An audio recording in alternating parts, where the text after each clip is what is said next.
Am I ready today? No, not even close to being ready, but we're here anyway. What's going on? It's Brian Soscia, live from Satellite 5. I don't even have my pen in hand. At some point, I'm sure one of the guys in the booth is going to throw a pen in at me because I like to have my pen. It's like a safety blanket. Here it comes. I don't know if they will. Will you? Will you? Oh, thank you. I cowered like a little bitch. I said... I'm going to just set the set out. All right, let me do that again. Here we go. Now I feel comfortable. What's going on? It is the Bare Knuckle Show. We are live from Satellite 5. I'm Brian Soscia. Confident it's going to be a great show today. A lot of stuff coming up. We're going to get to everything coming off Blood for Blood. A lot of behind-the-scenes footage. Nathan Rivera is going to be in studio today. He wanted to stop in. I'm not going to say no to the Reaper. Always like talking to people in studio. Also, Chris Lights Out Lida will be on to talk about Blood for Blood. Where'd you get that picture? Blood for Blood. Also, he's going to be talking about everything. Everything, the tryouts he just did and the Palm Springs show coming up. I'd love visiting with him. We'll have a couple minutes with him. Plus, Nate Maness, if you haven't heard yet, is out of the world title fight with Jamal Herring. Who's his replacement? That's the question everyone's talking about. We'll have that for you today, and we'll have an immediate reaction from the new participant, plus so much more. It's all going to be here on the Bare Knuckle Show. Well, look, I'll tell you what. Blood for Blood, one of the coolest bare knuckle fighting championship events I've ever been to. The crowd, phenomenal. I mean, loud with us the whole time, from the metal acts to the fights to the stuff in between. It was a lot of fun. I know that it was kind of a skeleton crew for us, but you guys were both there. I knew you guys. Evan was out there with me enjoying the heavy metal acts, yes. Especially in the beginning. People weren't by the ringside area. We were out there almost the whole time watching them. It was awesome. And then I know Brandon was filming, but you enjoyed yourself. Oh, yeah. We were in the mosh pit. Lytle was in the mosh pit. Yeah. Do we have any footage of that? We're going to show that later on today during his interview. That's why we're having him on. I'll tease it. Thanks for the tease. Thank you. They're like, yo, Lytle's in the mosh pit. So I run over there. I'm like, Lytle? Like, we're in the middle of the show. He's got his... You know, he wears a suit. Yeah. And he's all disheveled. He's got it like half untucked, like the jacket's off. And I just see like bodies are going left and right. And I couldn't believe my eyes. You know, that's not something you think you'd see. Well, he said to me in the back, I saw him. So between fights, you get a break, right? Because there's bands performing. So I was in the back doing something, getting something. And he's coming out of the bathroom or something. He's like, Soch, let's go get in the pit. I'm like, really? I thought he was joking. And then next thing you know, you're telling me he's in the pit. Because I was crowd surfing. I got in the pit. I did some crazy stuff too. The pit was insane. So I guess he must have seen that and he wanted to do it. I don't think we got that AI that the Marcus Degan show sent into us. He did an AI of me screaming for Dave. Maybe we'll play it next week where the fans... It's real. I can't hear you, Brandon. Use your mic. Brandon, are you there? Yeah, hello. There we go. Sorry, I was muted. They're trying to silence me. Yeah. Is that the thing that's on your Instagram? I don't know if it is. I have no clue. No, it's probably not. I sent it to you. It's like 5 seconds long, but I want to shout out Marcus, the Marcus Degan show. Thank you so much for sending that in. We'll try to air it next week. It's basically AI. Somehow he made me screaming for help for Dave that the fans were attacking me. It made me laugh. But the thing I want to talk to, and I'm sorry so much, Marcus. This is more important. It really is. I want to talk about what a great show it was. I want to talk about Jose from Octane Liquid Metal. He was crazy amazing. People loved him. But my favorite part of the weekend has to do with Brandon because he helped us out. We talked about it 2 weeks ago.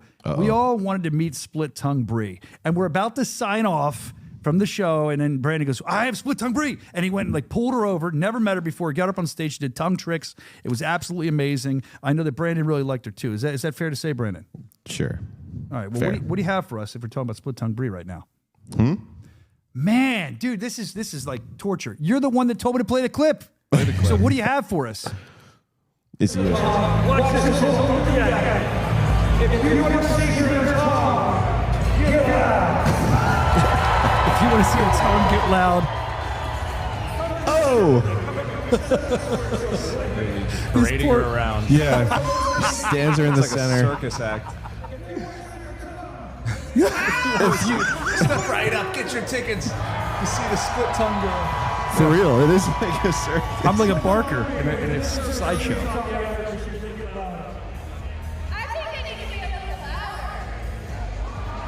She liked it. Let me tell you, as we're talking about this, you can show it. I just want to tell you, when I showed up to the event, she gave me a hug because she met me the day before. Give me a big hug. How with those spikes? That hurt. They punctured me. It's like a bear suit. All right, let's see one more tongue stick out, and then we'll. Yeah, I think it's at the end. Wasn't she blowing kisses, and I was making guys stand up and catch kisses or something too? I didn't want to feel Russ. You had her blow a kiss to Russ. That's right. Russ is probably in the chat. We blew a kiss to Russ. Which I have to get the chat open. I haven't done that yet. Look at that. Right into the lens. What are your guys' thoughts on that tongue? I mean, does that freak you out or you like it? I like it. It's do? grown on me. Yeah, I think It's grown on you. I bet you it has. All right, that'll be cut out from one of our affiliates, which, by the way, we should talk about that real quick, too. Oh, yeah. List of things that we have to cut out from different affiliates. Pull that up really yeah, we quick. should. I'm going way out of order. List of things that we should cut out from affiliates. I wonder if Split Tongue Brie would be cut. Do you think? I think she could Maybe. make the cut. Make the cut. I don't know. But it was, I think, we talked about last week, we can't talk about gooning anymore. no gooning. Whatever that may mean. We still will, though. Don't worry. I want to, like, how do I put What this else? without They seeing told me to. I'll tell you. I can remember. They said that please cut out, not references. What was the word they used? Like a double Innuendo. Innuendo. Thank you. Please cut out the innuendo about snakes when you're interviewing Chris Lido from a couple weeks ago. And what was the Tony Soto's dog? They didn't want to hear about what Tony Soto and the dog did, so they told us to cut that too. Not all affiliates. Some of them say no to us. Some of them say yes to us. It's all over the board. But there's some of the notes we got. We'll keep them up. We're going to start like a cork board in the studio, and we're going to keep putting notes up, what they cut from the show or what they don't like, because we're animals, honestly, just like you. Thank you for being here with us. Thank you for your fellow animals. I'm trying to pull it up. You don't need but- to, bro. Oh, I okay. just told him what it said. I mean, you can if you want, but It's kind of funny how he said it in like corporate. yeah, speak. yeah. If you can find it, pull it up. But as we're doing that, we talked about Bree, we talked about Marcus. Here it is. I Hey, can't Evan, read it, but I've read it. screened Full screen. this, and I was wondering if you can make a few tweaks. Would it be possible for you to remove the story Tony tells about the dog, starting from 140, and All right, replace that content with the show? Can you take out the dog talk about gooning and snakes? All right, there you go. People There you can go. read it. They see it. It's up There you there. go. Maybe we should edit people's names out in the future. That's just a thought, guys. Brandon. Before we put emails up. Dope. What names? What names? It Didn't had say his first name on it. clown. Anyway. okay. Yeah, That's a generic first we'll name. be pulled off the network now. Uh-oh. You have no fear. We don't fear suppression. Yeah, we don't fear the man. We don't fear. Yeah, that's the man, man. Yeah, that's that's the right. man, They're the man. suits, right? Yeah. That's the brass. We don't care about what they think. We're about the people. Yeah, we do crazy stuff. Like I was afraid I was going to get in trouble for this, but not in BKFC, anywhere else. I was with the crowd. I was crowd surfing at Blood for Blood. Did you guys see that? Yeah. Let's watch. Brandon captured it all. I did. I almost fell before I jumped in the crowd. They listen to the show. I almost fall backwards. They didn't show this on TV. Watch. Whoop, here I go. Someone kind of shoved a hand on my rear end. Anybody grab your wiener? Yeah, anyone go for it? No, actually, I felt like I was just kind of floating over like a floor. Like I didn't feel. I crowd surfed one other time years ago at the Insane Clown Posse concert. I had long hair. They were grabbing my hair. They're punching at me. Wow. These people just like love. It was all love, man. It was a lot of fun. I would like to do that at every show. I wish I could have done it longer. The security guy pulled me down though. He grabbed my arm. Watch, he grabbed my arm. I'm like, what are you doing? Okay, I'll get down. Is that Brandon Old Folk? And now watch. Here you go. They all thought I got hurt. Man, that security guy looks so annoyed with you. I saw him get up and like dart over there. He was like, this fucking You're guy. paying for, right? I want to feel the fans. I want to be with the fans. They seem to love it. But we also had other staff in the pit. We talked about that with Chris Lido. We'll show that a little later. But Roderick Stewart, the fighter, jumped in the pit. I think I sent you this earlier. And the best part of this is towards the end. You can skip to the end. He puts his arm around the guy, and they're like doing the Rockette step or something. Watch. I mean, it's pretty calm. There's Roderick. At the end? Yeah, go to like. Here it goes. Here it goes. So there's no one really in there with There's him. no one in there. You He's gotta- by himself, but there's no one really comes. He just jumps around. But at the end, there's him and this guy are like arm in arm doing this Here, thing. It's let me crazy. fast forward. Yeah, a little. There they go. There they go. Do a little goose step. Roderick Stewart, which he showed me a lot on the show last week. I didn't know Roderick that well. I thought he was pretty good on the show last week. I enjoyed having him on. So we're excited to see what Roderick does next. I know that fight didn't go his way, but he's ready to conquer. He was telling me that afterwards. Also, he was supposed to send them to you. We have some Vespi selects. Nick Vespi, one of our great photographers, he was very proud of his work, and we want to show it off. There's Alex the Terrible singing before he fights. Look at this. Look at this. This is great. The band's up on stage. He should be a concert photographer, too. Slaughter to Prevail. Alex the Terrible. Before he performs, and Evan showed me this. I put it up on the Bare Knuckle Show Instagram. You can check it out on the Bare Knuckle Show Instagram, by the way. Cameron Delano was just staring a hole in. There I am. All type of people. Cameron Delano was just staring a hole in Alex the Terrible as he was performing. It was pretty interesting. It's up on the Bare Knuckle Show Instagram. There's Taylor's The Killer Bee Starling, Big Night for Her, Malevolence. Look at that guy. I love it. I love it. This is great, man. Great night of fights. There's Boswick and Stewart there. Boswick, of course, had to help train Alex the Terrible. Didn't go Alex the Terrible's way, but I felt like the fans loved him no matter what. I liked his speech at the end. But Cameron Delano, Another one for him. Let's see what's next. There's the kid. Did you see the guy dressed as Where's Waldo? Yeah. I asked Vespi to get a shot of Where's Waldo so we could try to find him, like a crowd shot. There's Where's Waldo. There's the Terrifier. The Terrifier. Costume. I saw that. But Where's Waldo would been fun to pick him out, but Vespi couldn't find him. I swear to you. That's what he told me. I couldn't find him after a while. Other than that, who else was there? Braun Strowman, formerly of WWF. Adam Scherr, he's got a show on USA Network. He was there. Huge bare knuckle fan. He was giddy over it. He said he wanted to do what we did with pro wrestling in the bands, and he wasn't able to do that. So he's so happy for us. Huge, gigantic fan. Flew in just for that. Of course, our champ, Jessica Borga, was there. She was telling me she's ready to get back. She's cleared. Her face is all well and good. Looking forward to that. I saw Chachi Versace was there with his girl. Big metal fans. They seem to enjoy themselves. I might be missing people. A lot of people were there. I did run into Eddie Guerrero's daughter. That was random. After the weigh-in show, she called me over and we started talking. And Kaylee, she said that she's a huge bare knuckle fan. She comes to shows alone, sometimes with her mom. Just loves the sport, loves the culture. Did she remember you? She was very young. I wouldn't have known her. Yeah, she came up and said hi to me and introduced who she was. Since you controlled everything, I just the industry. Yes, I did. I have a couple industries. I controlled fast food industry for a while. I controlled the radio industry, and I controlled the pro wrestling industry. You know that very well. Also, working at malls, I controlled that. I did that for a long time. Also, the thing I really want to spotlight here is I saw a guy that you guys know, and I know you guys like him and respect him. Roberto Armas was there, and I had thought he'd already shipped off. But I talked to him for a couple minutes. He's going to Iran, I think he was saying last time I talked to him, but I talked to him this time, and he gave me a big hug, and he said something like, "Come on, man, I got to make sure I give you a hug," a long, big hug. And it just, I told him, I said, "I wish you luck. I'll be praying for you over there. I appreciate." I think he's got like a year deployed. I'd be scared shitless. I thought he was going already. No, he's this week. I think he's gone, or he's going this week. He said, This gas is way too high. He's got to knock it down. He's got to get over there. He's got to handle business because it's Roberto, $4.50 a gallon. Please. Yeah, Roberto, make it stop, Roberto. We know handle the straight there.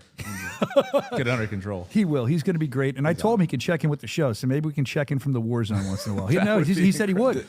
He said he would. He said I'll check in with you. Let's do it. So I'm excited for that. Let's see what else we have. Oh, look at that. We got Chris Lotto coming up just a little bit. We didn't even get to mail call yet. We love mail call. Let's get to mail call. Hey, I'm talking to you. Yeah, you. It's time for mail call. Whoa, mail call is here. First things first, I have some snail mail that came in from one Chris Lido, yet another postcard to add to our growing collection back here. This one comes from when he was in L.A., and it says, Hollyweird, filled with freaks and pedophiles. Don't come here. Stay pure, my friend. See you soon, Chris and Steph. Good message. Man, it's really weird here. All right, don't come here. It's pedophiles. I love it. I'm telling you, I go to my mailbox and I get these postcards randomly. My 5-year-old daughter sometimes brings in the mail. So when he sends postcards like this, they're funny, but now my 5-year-old daughter gets them. So, she can't read yet. So that's the good news. So she didn't read that. But it would be a fair warning for her and everybody else. Thank you for that, for Chris Lido. Another guy that we love, not just Chris Lido here, but we love this guy from Savage Combat Sports. What's his name? Ron. There we go. Ron always goes out to other events, always covers Bare Knuckle Fighting Championship. He's kind of a correspondent for the Bare Knuckle Show. You know that if you've been watching. And Ron was recently out. First paycheck, Brian. That's right. Ron was recently out at an event, and I think he had a good time. Ron, you had a good time, right? It was phenomenal. I always love going out there to other shows and spreading the bare knuckle gospel, brother. He does. You ask random bare knuckle Hell questions. yeah, brother. And we have some of them. First guy you caught up with was Winged C. Let's see what Ring C and Ron told us. I've been wanting to ask Wing C. Yeah? Is there any chance we'll ever see you at BKFC? BKFC, I did do a tryout with them. I talked to Nathan Shook, but we just haven't organized something yet. We had a showing that I was going to do, but I didn't. I had a MMA title fight on that same day, and we just haven't gotten back up since. But maybe soon. Nate needs to call Winged C. A tale as old as time. Yeah, I know. It seems like everyone says the same thing. I don't know what it is. Also, Ron was out there. Ron caught up with, I'm not going to show this, but Amanda Nunes, she was saying she fears bare knuckle. Basically, to him, she wouldn't do it. Excuse me, but I thought it was cool. He's out there. He's just putting his mic in front of people's faces. I love it. Ron's out there. He caught up with, you ended up having this, right? Brendan Schwab? What you doing, Brennan? I'm great, man. We're living the dream, man. Working fights. Hey, bro, I see you getting back into the fight game. You going to stay on this side of the table? We ever going to see you fight again? We'll see. We'll see what kind of offer they make, but I'm in pretty good shape, so we'll see. Hey, I do a lot of work over at BKFC, and this is Bare Knuckle. What do you think of BKFC? I love BKFC. I don't miss one. You got Palomero fighting on the card tonight. Two division champion from there, so I love BKFC. Hey, I do too, man. I'm not going to take up no more of your time because you see this man is busy. Ron just walks up to him. Yeah. The guy's got all his notes there for the broadcast. Just tells him. That's why I love Ron. He doesn't care. That's why I'm proud to have Ron from Savage Combat appreciate Sports. you, brother. I love you so much, Brian. We love you too, man. We're happy that you're We're in the fight too. Bare Knuckle Show consultant. We're right there next to you, Ron. Friend of the show. And the fans are too. That's right. Damn right. Love Ron. Another friend of the show, Rick Walsh. He's been tuning in for a while. Now, Rick, Brandon couldn't figure out how to get your thing off X, so we can't show it. I'm being honest. But it was good. You sent all these highlights, people getting knocked out and stuff. But the one at the end was the best. You said about a McDonald's sandwich, and it was like a commercial about something called a knuckle sandwich. It was like a fake commercial. So that got me thinking, like, we've kind of tried to call you guys knuckleheads before. Is that a good term for what are the fans of Bare Knuckle Show called? Like, I know that my fans, when I was on the radio, I've told you before, we're sociopaths. Like, what are we going to call the fans of Bare Knuckle? That's something you can drop in the chat. Our disciples. Or you can let us know. Yeah, our disciples, the Bare Knuckle Show disciples. I feel like the Bare Knuckle should have like a hand sign or something, too, when we come out, like a gang hand sign. We have to figure all that out. Like the blood thing? Yeah, that or the Wolf Pack from the NWO back in the day. Something people can throw up to know that they're hardcore fans. What are we going to call the hardcore fans of Bare Knuckle Fighting Championship? Are they knuckleheads? I know they came out with a shirt for a minute with that. I don't know. Just think about it. Let us know. We're always open to something. And also fans of the Bare Knuckle Show. Let us know what we should be calling you. Other than that, I love that David Diaz is coming back in Palm Desert. Very excited for Diaz. And him, there's a lot of guys from that show out doing some goodwill advertising, we'll call it. They're doing appearances at the Acrisure Arena. Let's watch. Perros David El Necio Diaz, professional bare knuckle fighter for BKFC. We're here at Coachella Valley watching the Firebirds win today. Let's go, homies.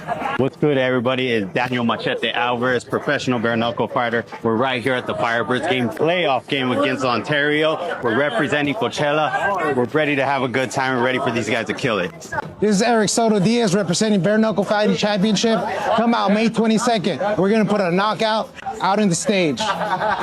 Make sure you get your tickets at the BKFC website here at Acrisure Arena May 22nd. BKFC is bringing all the action, and you already know. Vengo a robarme el show, perros. I didn't already know, and when he spoke Spanish, I still don't know. Do you know what he said at the end? I know perros means dog. I'd have to listen again. I'm not a Spanish. My wife speaks. Even I could probably listen to it 10 times. I'm just going to Rosetta Stone it later. There you go. All right. Well, let's continue on then. Very excited to see that fight. BKFC.com, of course, a world title fight in the main event. Like we said, Nate Maness is out, but later on today, we're going to let you know who is in and get an immediate reaction from them. So stay tuned for that. Also, Knuckle Maniac. We've been talking about the Knuckle Maniac multiple times here. He stalks the entire company, especially me and Dave Jr. He's been stalking, sending, texting, got a hold of my personal phone number. It's been non-stop. He's almost threatening me to come on the show. I'm going to play some voicemails from him to see what I go through. This is just in one day. Oh, yeah, brother. Brian, it's the Knuckle Maniac, your favorite fighter. Ooh, yeah. And I know this Tuesday you got a show, and next Tuesday you got a show, and I want to know which one the KWO can come on to and scream about what you know. He wants to scream about, brother. May 22nd, Acrisure Arena, Palm Desert, California. The Knuckle Maniac is going to beat the Macho Man. Ooh, Escobosa. And he's going to do it in front of over 11,000 people. And the Social Maniac as well, brother. The Maniacs and the Social Maniacs combined. And what you going to do when the Knuckle Maniac and the Social Maniac? I don't think you're entertained by this guy, are you? I just watch your face. You seem almost like... Well, I was just yelling at Brandon, actually. Oh, poor Brandon was yelling at him. Well, let's continue. At least he didn't get yelled at by the Knuckle Maniac. He was yelling at that, and then I didn't get back to him. I like the Knuckle Maniac. I like him too, but I didn't get back to him. I just sometimes you don't get back to people because everyone's hitting us up to be on the show. And we love you, Knuckle Maniac. That's why we feature you. But I didn't get back to him. So he threatened me. This is what people do. He threatened me nicely with another voicemail using a higher-up's name in the company. I don't know if this is true, but let's listen. Brian, Uncle Uncle Dave said they put me on the fucking show. Put the Knucklemaniac on the fucking show.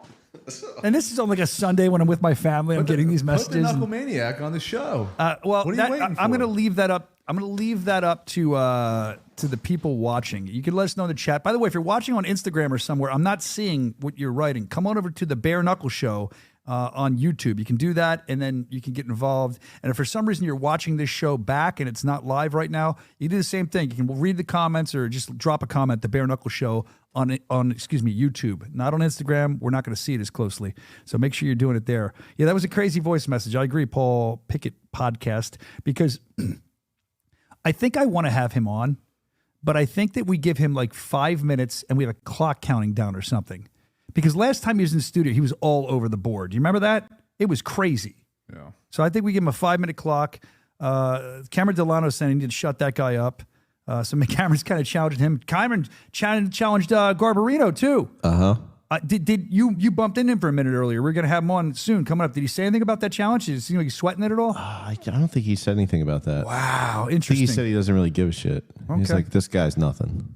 All right, good. Maybe. So I thought maybe that's what he said. I don't know. He could have very well. But Tower Dog Dan's coming for Pat Sullivan. Man, a lot of call-outs in the chat here. So as we continue on, I'm thinking about having Knucklemaniac on next week for a couple minutes. Let us know in the chat if we should have him on or not. And I'll tell you what, we'll let you guys vote live as the show is going on. If you're not liking what he's saying, you're not entertained, like the Gong Show back in the day, you can vote him off. And just like, it's a hard 5 minutes. And when 5 minutes hits, like we just cut Cut him it off. off wherever he He's is. in the middle of doing his thing and we just boop. That's a bit I've been thinking about doing anyway, like so that. maybe we debut with the Knucklemaniac. We'll see next week. I'd like to get Diaz on next week, too. We'll see if we can do that as well. All right, now speaking of Knucklemaniac, speaking of Palm Desert, let's talk about his opponent, Jomi Escoboza. Jomi Escoboza's been hanging out with some high-level people. He was recently with Waka Flocka. I don't know. I don't listen, but I know who he is.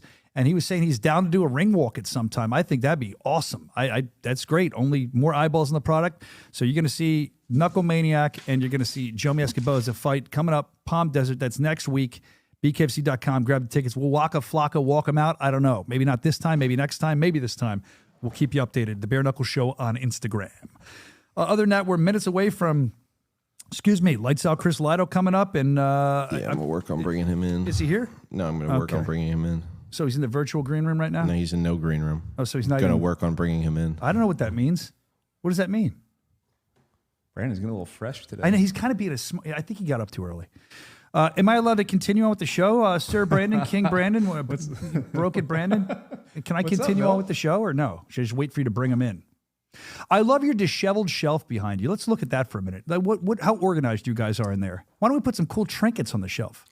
They should send us some trinkets. You We keep all the trinkets. we actually stopped asking for Every those. time we get something, you take it. BS! You keep all, BS. That's you, Brian Soscia. Lytle's going to stop sending It's in you your freaking postcards. Right, Lytle? Stop sending him postcards. Send us stuff. I got. Oh, look, here's something. What do you got? This is from Blood for Blood. It's one of the round. God. You know, people were hitting me up, and they were offering hundreds of dollars for these round cards. People were begging me for round cards for Blood for Blood. This is a small version of it. We have it here. I think it's really cool. But the metal fans, I love them, but they're like wrestling fans. They want to steal everything. They want to take everything as like a souvenir. I had guys asking me if they could take the banners off the rails. I know our ring crew was flipping out. I had guys. Okay. They were taking everything, dude. It was insane.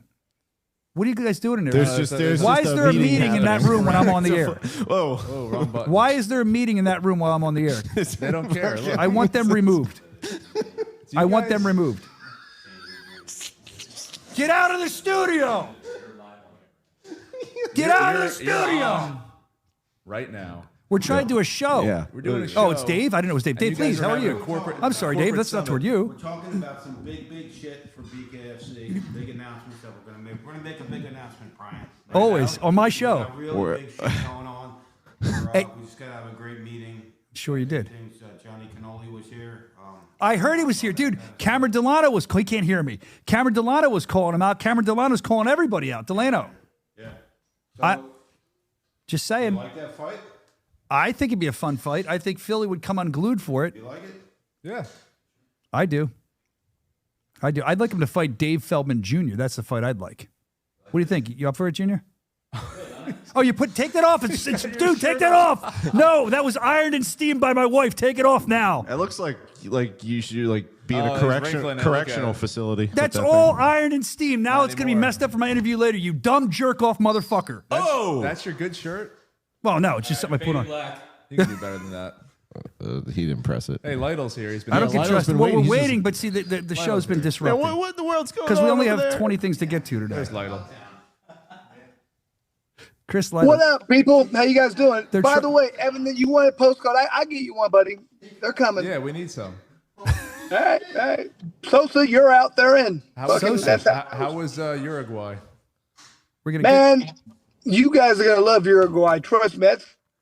It was amazing to see how many people were for Tonga. I don't mean to jump ahead. Well, you did though. Too late. Just shut up. Shut up. First of all, we had a bunch of jerk-offs in there.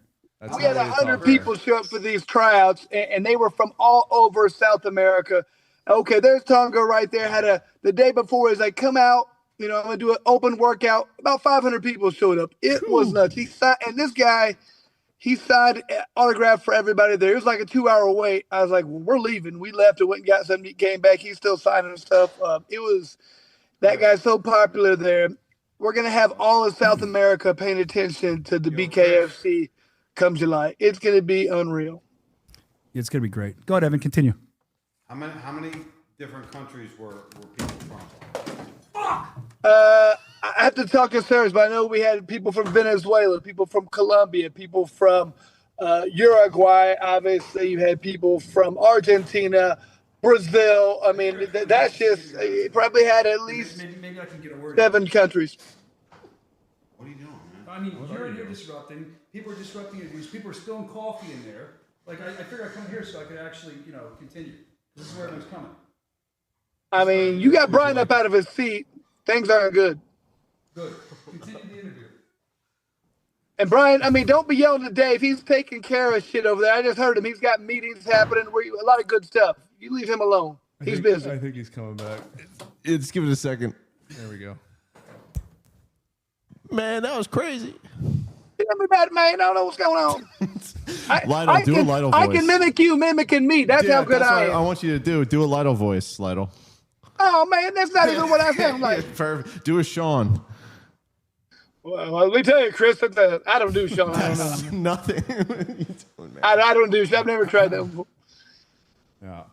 You ready to go, Brian? I've been ready to go. Go ahead. You sure?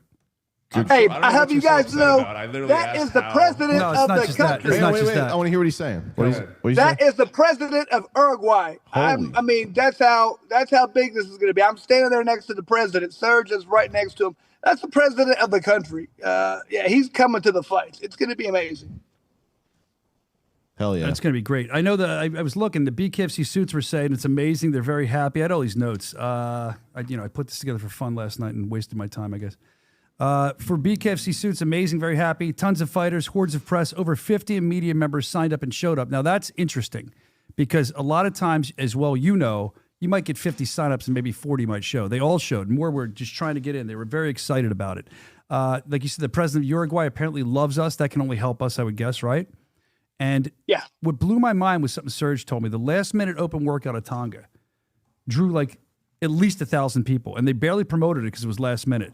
Apparently, the guy couldn't even walk the streets. Is this all true? Is it just Serge kind of? It was weird when I was there. Like people, we would go out to eat and people knock on the window or Tonga. I was like, man, what? I mean, he's huge over in that country. So, yeah, I think we're gonna sell out pretty easy. If you want to get tickets, you might want to get them quick because not only that, like I said, I feel like the people down in South America really support their fighters. So we're gonna bring people in from Colombia. We're gonna bring people in from Argentina, from Brazil. I think the whole continent is going to be paying attention to BKFC. I think we have found a new home and things are going to be huge down there.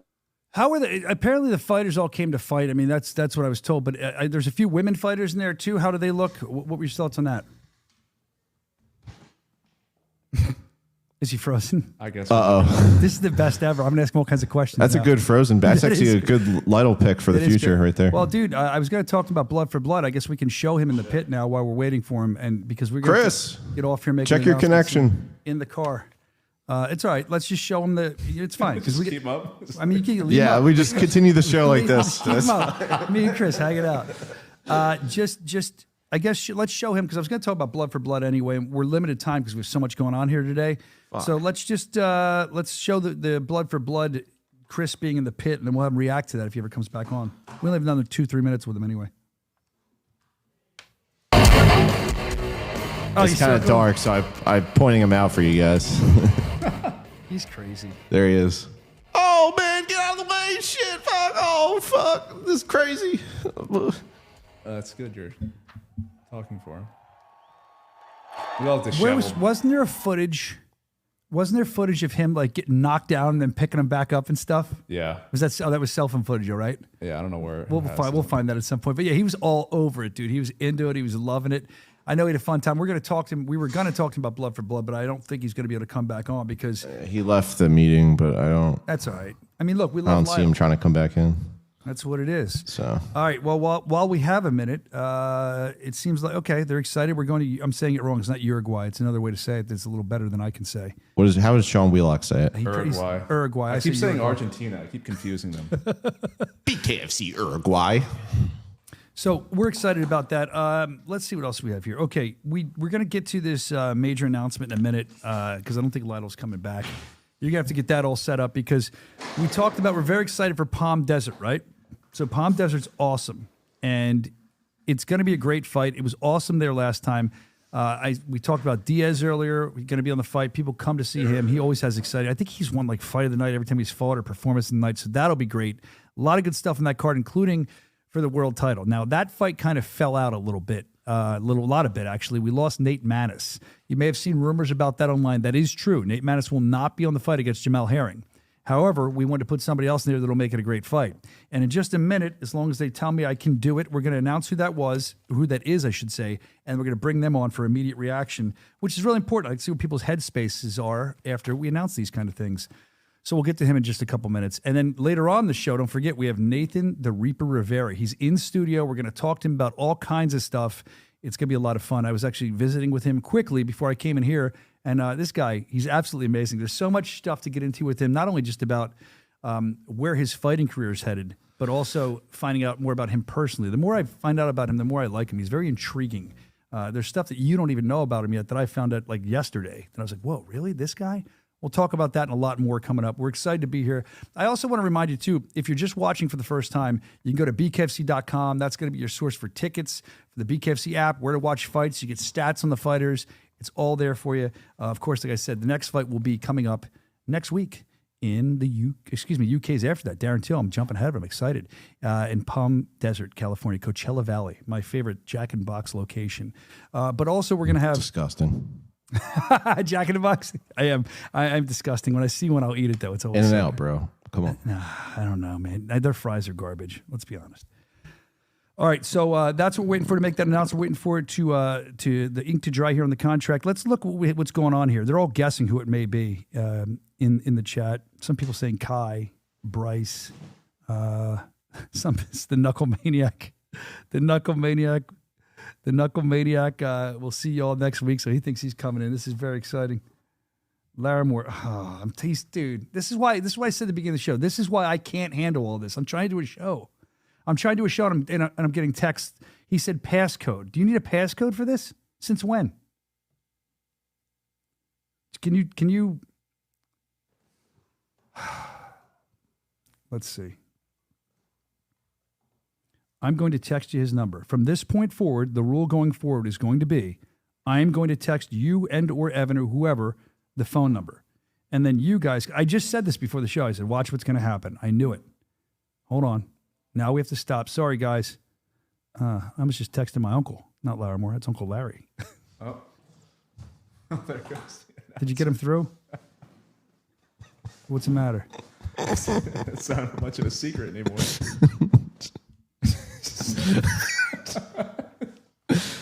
Let's just make the announcement. Okay. Let's just announce it. Here. There's no passcode on this meeting, so I don't know what the fuck is his problem. All right, well, then he's not coming. I can't deal with this during a live show. It's ridiculous that I have to. And that's not towards you, Larimore. Anyway. I just sent you his number. If you can get him on, I don't know what you guys are talking about. Your little circle jerk on there. Well, we're laughing because it was supposed to be a big reveal, and you just said his name twice as to who the new opponent was. Who cares? Well, that's what happens. Yeah. Drum roll. Yeah. There it is, everyone. Michael Larimore, go report it. Papa G. I have no energy for today anymore, really. Herring versus Michael Larimore.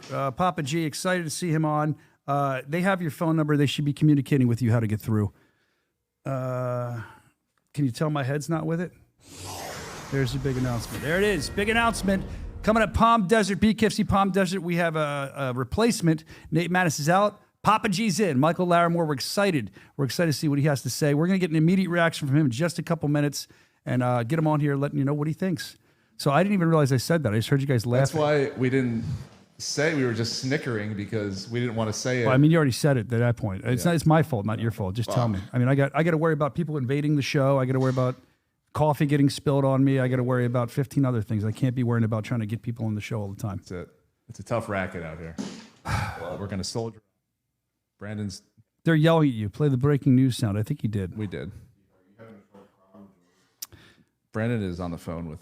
All right, there you go, Michael Larimore. So I'm excited for that fight. It would have been a good fight regardless, but Larimore's a great replacement. Matter of fact, we'll talk to him about it, but he was just on here like 2 weeks ago, and he had like a laundry list of names. Remember the video we played he sent in? He was calling everybody out. Every single person got called out. There you go. So I don't remember if he called Jamel out, but hey, he's got a world title shot now. You can't beat that. I'm excited to see him. Excited talking. Papa G, is he here? I see... You know what, dude? Just tell him to call in. We'll do it on audio, or we'll just move on at this point because there's not. I got Rivera in 2 minutes. I can't play engineer. Doesn't sound. Let's just move promising. on. Either tell him to call in really quick and we'll talk to him, or just move on. What do you want to do? Tell me, you're the producer. Tell me what you're doing. Brandon's looking at his phone. I'm going to say, let's move on. He can send the video in if he'd like, and we'll play it later. Wow, I agree. Well, we do have Nathan Rivera coming up in a minute. What are you saying in there? I can't hear you. Your mic's down, Brandon. Brandon, you're killing me today, No, bro. then I'll say I said I will tell him that to just send a video because he can't. Now you're figure out yelling how at to me. work Zoom. Why are you? Where's the bass in your voice? I'm not being mean There's to you. no bass. I'm trying I just to feel like text I feel and like you're talk to getting you. angry, man. You know what? What did I do to you? Let's just give it the audience what they want. What, you want to fight? Yeah. No, Let's just give it what they want. You're lucky. This is what they want. I'll call the Reaper in here and he'll beat your ass for me. We're tight now. The Reaper, stupid name. He's coming in a minute. Are you out of your mind? You might even be in there. You're crazy. I want to get beat up. Yeah, you know what? Yeah, I'd like to see you get beat up. So that makes two of us. All right, so he's going to send it in. Good. That's good. All right, we'll move on. So we got Nathan, the Reaper Rivera, coming in minutes.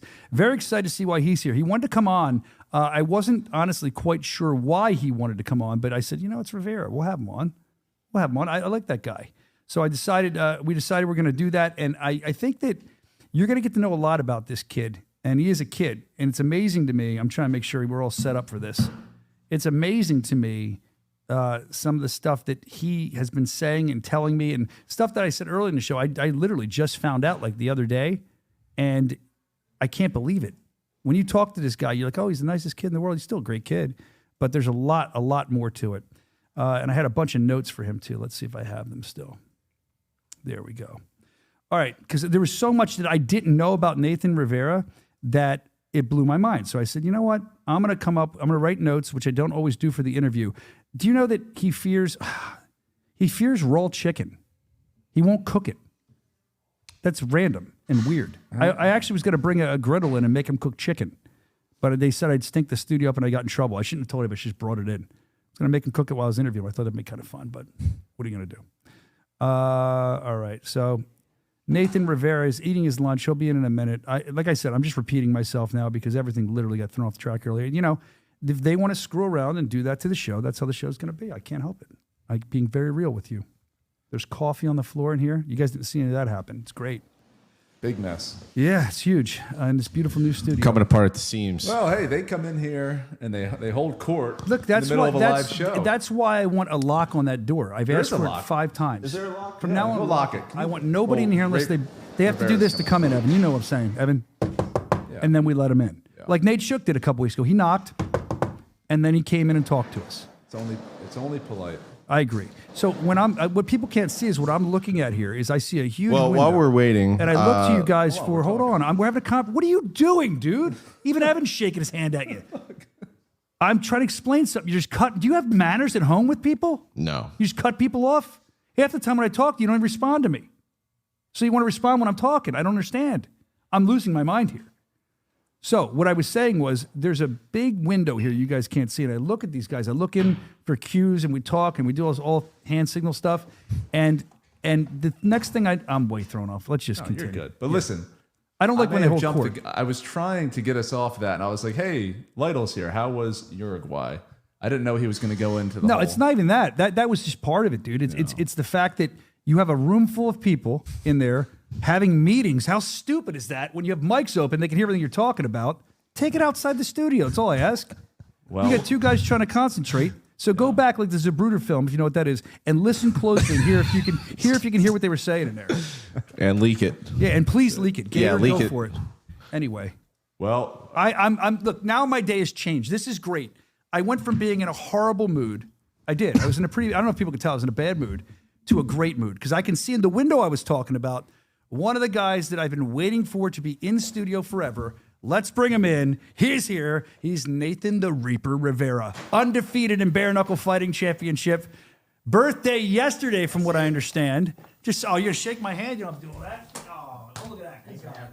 You made me feel better. Let's go. I'm having a rough one today. Hold on. There's coffee. They should be setting, this is what I'm saying. Like, we have two producers in there. They should be setting you up. It's incredibly disrespectful. Please sit. I know. Can you believe these guys? I'm switching cameras. It's all on brand. Shot glass? A shot glass, because I heard you're an alcoholic or something. I'm not an alcoholic. I'm just kidding. Although, look, I just put my Phillies hat up here. So I'll put it, the Atlanta Braves, that's where he's from. I will put it next to the Phillies hat. I really appreciate that. This is a nice setup you guys have. I'm here. glad you like it. But, you know, the most... Yo, was that just announced? We just... Was it Bro, ever? look at this stuff, man. You can't miss 10 seconds of this show.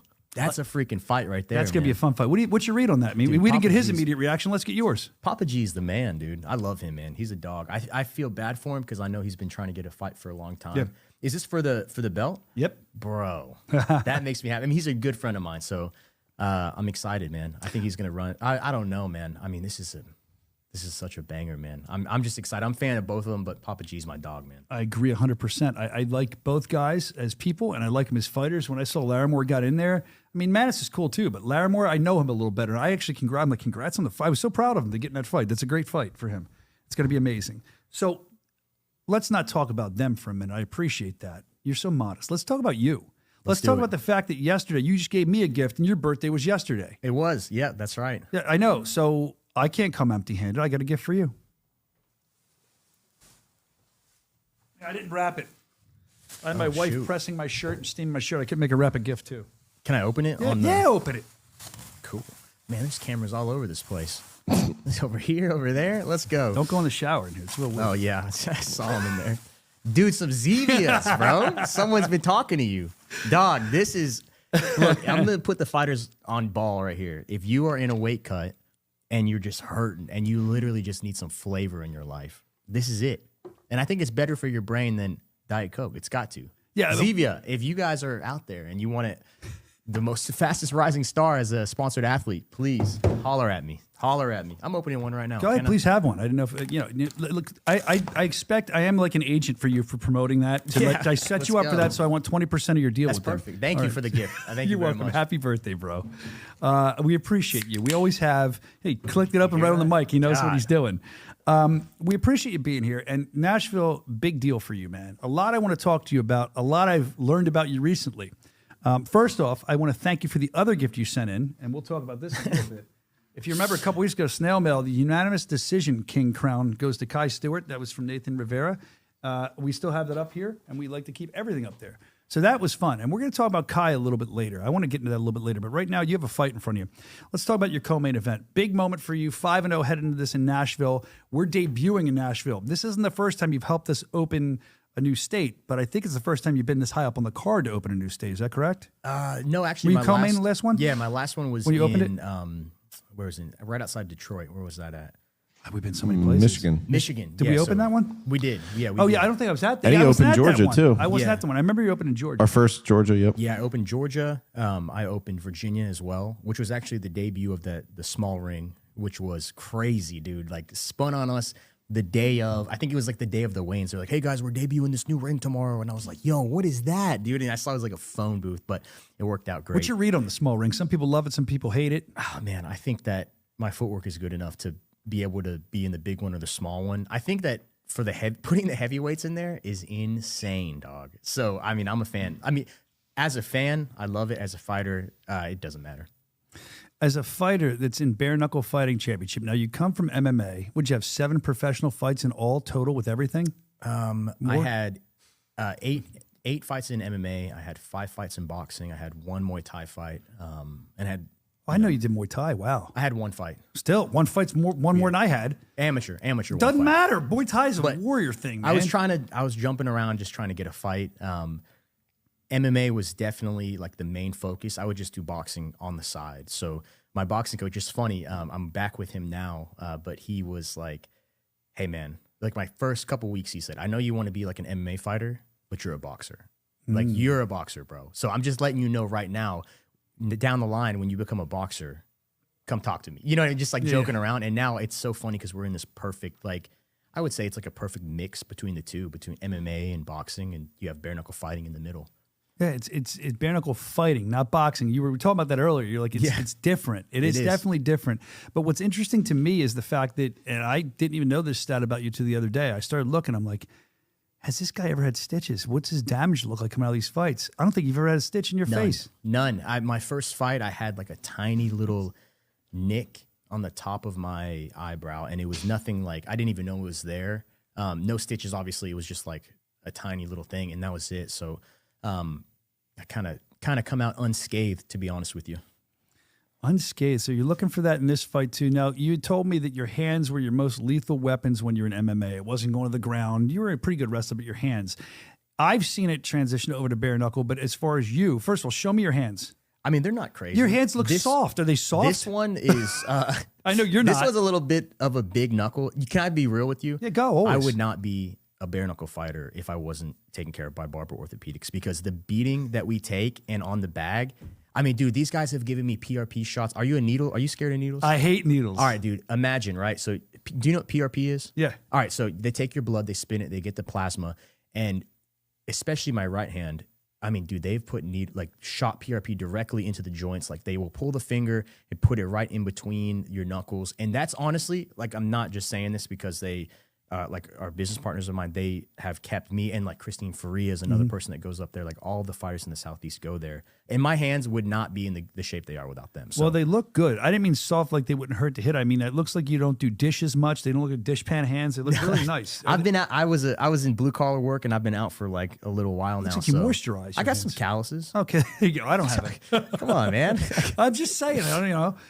But I know you don't cook much, at least when it comes to chicken. Let's talk about that. I don't. You were telling me the other day, and I think this is crazy. You eat chicken. You ordered a chicken breast for lunch. Yeah. But you won't cook it. You're disgusted by it. Dude, I don't know what it is, but like when my wife is in the kitchen and she cooks chicken, she'll have like, you know, the raw chicken. Okay, real quick. Are you a wash chicken or not wash chicken? Because that's a massive debate, and I don't cook chicken, so I don't know. I just made chicken cheesesteak the other day. I didn't wash it. I did it right on the flat, threw it in. But I don't know. I'd pat it dry a little bit. What are y'all in the booth? Are y'all cook or wash or no wash? I throw it on a 600-degree grill. That's what I would think. Burning right? it off. That's what I think. It seems kind of nasty. Pat it dry. I want to fill my sink with yeah. You know, the sink seems salmonella. Disgusting. Yeah, and then I got to clean my sink. Anyway, see, that's another reason is because you can't just, if you eat some chicken that's, you know, rare. You die. Rare. Or you're throwing up. Cook it rare. You know what I'm saying? So like a steak, you could eat steak tartare if you wanted to. You could eat like rare steak, blue steak, whatever. But chicken is one of those things where you mess up or you just like, you know, you want to ride that line of like a good, like not burnt chicken. Yeah. That's just too dangerous of a line for me to freaking ride. Get a meat thermometer. I have one of That's those. what he said. I never use one. I just got one for that purpose. I don't use one? No, I don't like them. I know about where the temperature is. I know about what I'm cooking, and I guess it's like I kind of almost like do it by memory, and I look how thick the meat is. I can't even. I've tried like 3 times. I don't know how to do it. Gross. I always just cut it in half, and I. You're not coming to my house. I'm not.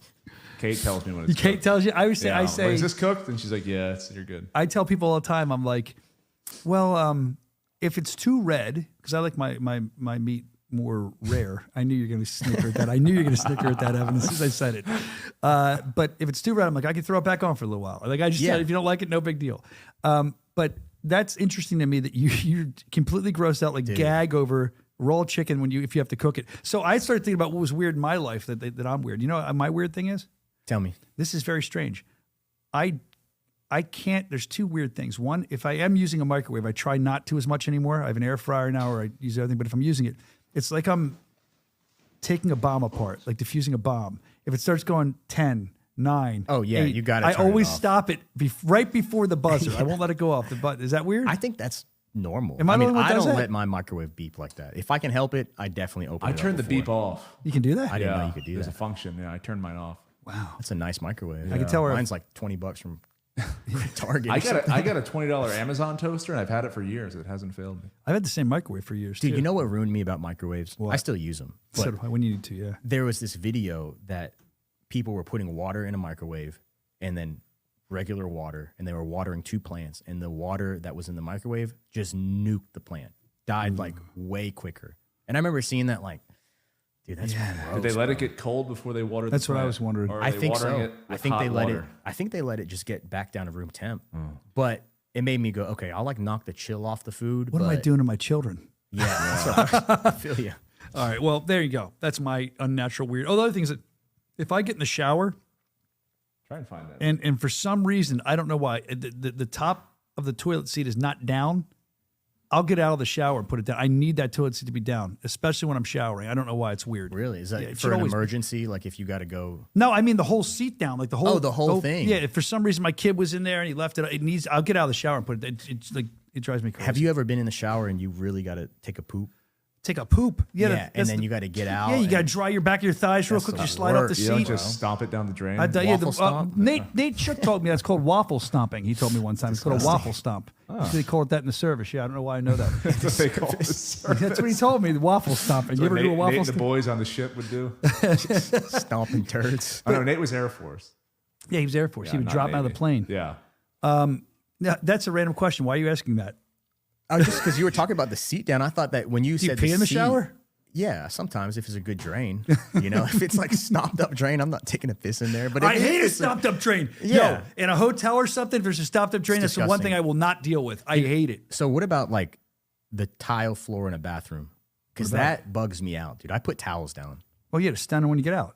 Yeah, it's just no. I'm talking about even around. Like if I don't have socks or shoes on, I don't want to stand on that tile. Oh, I like the nice cold tile. I'll You're slip though. tripping. I People am tri- pee on that. Well, they're all saying happy sure. birthday to Well, you. if you clean it, it's fine. Yeah, but do you trust employees at a Oh, you mean like in a public place? Yeah, I'm talking about no, like, in a fuck hotel. you. That's disgusting. Yeah, no, never. Dude, Rick Walsh, he's a regular listener, viewer of the show. He said, oh, this is gross, but I have to say it. He goes, yeah, when you come out of the shower, he called it a slidey poop. That's the worst thing I've ever heard. A slidey poop. What are we doing here? God, Thank you for taking us down this road. Sorry, man. I was about to ask about bidets, but we don't even have to go I have down. a bidet. Me too. I love bidets. So y'all are like that. Yeah. Yeah. Y'all are on the bidet train. Oh, yeah. I've been, Get one.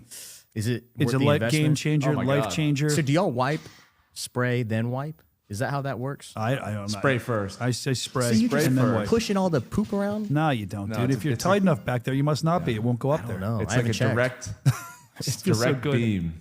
In the summer, it's Yeah. amazing. How do you target that thing? It's there's got a little like a joystick. Yeah. almost. No good way. joystick. Dude, this Right? is And sick. you zero it in, and once it hits the target, You'll know.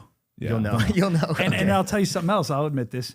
I think Evan and I've talked about this off the air before. If it's like a steaming hot summer day and it's really hot, Oh, nothing better. I'll sit down and just take a Jeez, quick bidet real quick. Really? Yeah, it up. refreshing you. Yeah, man. Okay. I might buy you one. I'll take. You Hey, I'll can take get your up, word you for can it. get up there cheating. Didn't you have one you used to bring with you to shows? I Like had it a was like a water bottle? I had a Crazy, travel bro. bidet. Dude, y'all are dedicated. Dude, Once you it's go, a life changer. it's just like barbaric to go back Okay. to the old. All one. right. I'm serious. Hey, I'll the take rest. your word on it. My buddy's got one. I'm going to use it now. Yeah, make sure it's clean. Is that okay to use I it? thought- Yeah, yeah, they have to a use they have a someone cleaning. else's. There's a switch. cleaning system on Yeah. it too. High tech stuff. I've bro. been living in the Stone Ages. Seriously. After think about this. After your fight, after your co-main event, you're all sweaty. You're all, and you just sit down on a bidet as you watch your footage. How amazing would that be? It would be interesting. That'd be That'd be interesting. That's for sure. All right, we're going way off here. So there's a lot of weirdness that people have, like weird quirks and stuff and weird things. One thing that I find interesting is that I know you got some Filipino in you, right? Yes. Yeah. All right. So this leads me to this. I know you have some Filipino in you. And there's a guy that I watch, big fan, and I think you are too, Theo Von. Dude, I freaking love Theo Von, dog.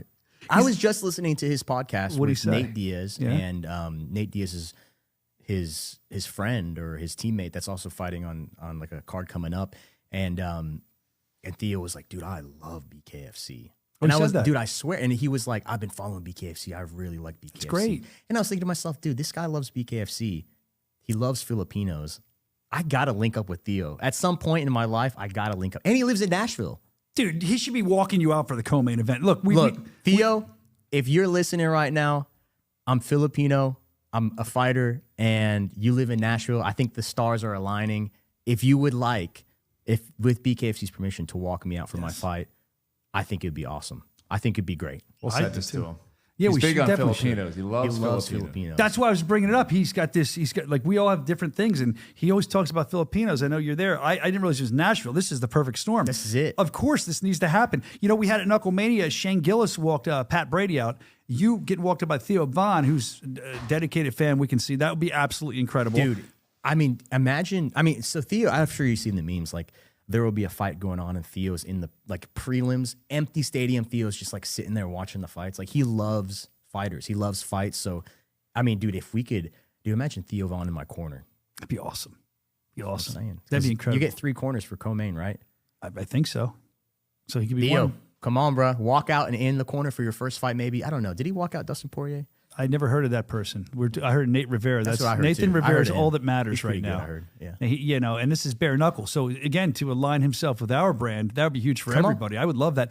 I'll tell you, the last time when Shane Gillis walked out, I saw that Pat Brady was saying that, like, he was trying to get it done. And then I talked to all of you out there, and I said to all you out there, I'm like, start just flaming him with it, Tag Nathan Rivera, say tag Bare Knuckle Fighting Championship, respond to comments, flood him, because we really would like to have him on the show. I didn't even think of that. That's a great idea. I just That'd be sweet. I see what a big fan of. Dude, you he's were. hilarious, bro. Do you ever listen to his podcast?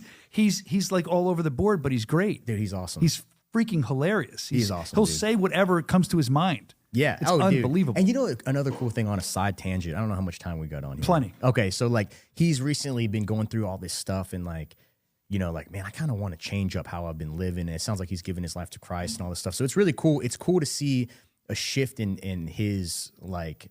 I listen to his podcast when I'm on a road trip or if there's a big guest on there. But it's weird. He has like a way to like connect with people that seems very genuine. So I mean, dude, that'd be super fun to just have him in the most raw and genuine and crazy environment like a bare knuckle fight. I think it's perfect. Great. I would look forward to that. Let's see what he says, but just start assaulting, not physically, on social media. We like Theo Von. Don't assault him physically. Assaulting his social media, let him know that we want him for a walkout in Nashville for our debut in Nashville, right where he's from. Great idea. I love that. Well, we'll see what comes of that. I'm excited for that. Let's talk about some other stuff. Cool. So there's a lot I didn't know about you that kind of blew my mind. That I just discovered in the last couple of days. I've always seen you from day one, smiling, respectful, wonderful guy. And I'm not saying you weren't. Yeah. But growing up, before I met this version of you, you were, let's see, you dropped out of high school, right? I did, yeah. Why did you drop out of high school? I really just hated it. Why? I hated it, man. I hated going into class. I'm sure people can relate to this because, like, I don't think that we're wired as young boys and young men to just sit in a classroom all day. Terrible. It was not like, I mean, I'm sure you can do it. You can push through. I was super like rebellious and just didn't really love the idea. And like teachers telling you what to do and this and that. And I just was like, once I realized, I remember when I skipped school for the first time, it was a snow day. I don't know if you remember Snowmageddon in Atlanta. I remember Snowmageddon. It was the biggest thing that Atlanta had ever seen. Kids were sleeping in schools. They were like, they couldn't, I mean, it was like the whole city shut down for like a week, right? As the first day I ever skipped school, because I was like, dude, I'm not staying here, bro. They're telling us to stay here. It's like pissing rain outside and snow and sleet and all this. I'm gone. So I skipped, and then I was like, dude, that was so easy to just walk out. Like, I just remember being so nervous, and I just walked out, and I was like, dude, who's telling me I got to stay here? Yeah. So then I just kept skipping school, and then I would have one class in the morning. I would skip for like 2 periods and then come back for like the fourth one. And people were trying to keep me in school, bro. Like I remember my principal came up to me and he was like, look, here's a stack of all these write-ups and like ISS, OSS, and I'm going to throw it out and I just need you to graduate. And I was like, yeah, bet, for sure. And then I was just gone. I just dropped out. I was like, I can't do this anymore. Dropped out my senior year. I had like a couple weeks left. My mom was, I feel so bad for my mom. But, and then I was like, you know what? I'll make it up to her. I'll go to alternative school, which is like, alternative school is interesting. Was it like Dead Poet Society? You know what I'm talking about? I don't. Robin Williams movie. It was like people that were like 14-year-old brainiacs that were like, yeah, I just want to finish school in like 2 years. But hold on. What about you? Want to ask real quick. I want to ask you, you drop out, you're skipping school. Yeah. Is it because academically it was hard for you or were you just almost too smart for you? You're bored with it? I just hated it. Like I had one class that I needed to like finish out and it was Algebra 2, I think. And I was just like, dude, screw this, man. Didn't you like goofing off with your friends or anything like that in school? I used to love doing that. Yeah, like I like skipping school. I just got in trouble for like random things. Like one time, every time my teacher would turn around, I would throw a pencil in the ceiling and it would I love doing that, yeah. And it would stick and then I'd just be like kind of chilling and she'd turn around and then I'd do it again. And then like they all started, I had this teacher, I ran into her like 2 years after high school and she said, you know, I switched to online school because of you in my senior year. And I was like, dang, dude, I'm sorry. That's a victory. But I went to alternative school after that, which was like smart, really smart kids, and then also kids who got kicked out of school. So it was like the craziest mix. Like kids were taking like Xanax and getting barred out in class, and then also there's a 14-year-old brainiac, like all AP, and I was like, what the hell is this? And Where'd you fit? I also skipped that a lot, and then I just ended up getting like fighting and this and that, and I got kicked out. And then I was like, all right, I have to do something. So I just got my GED, and I took the trial test, and it was like, if you pass the trial test, you got your GED. It was like to see where you need to be at. And I was pretty sharp. So I just passed the trial and they were like, all right, cool. Here's your GED. See, I think if I was I don't know what I would be, a psychiatrist or whatever they call them, I would look at you and I'd say, I think that you were too smart for school. I think you were bored by it. And that's why you were bored, because you were so smart. You didn't even realize at the time. And that's why you left. And that's why you had these problems, because you didn't want to be there. Like you said, you didn't want to be boxed in.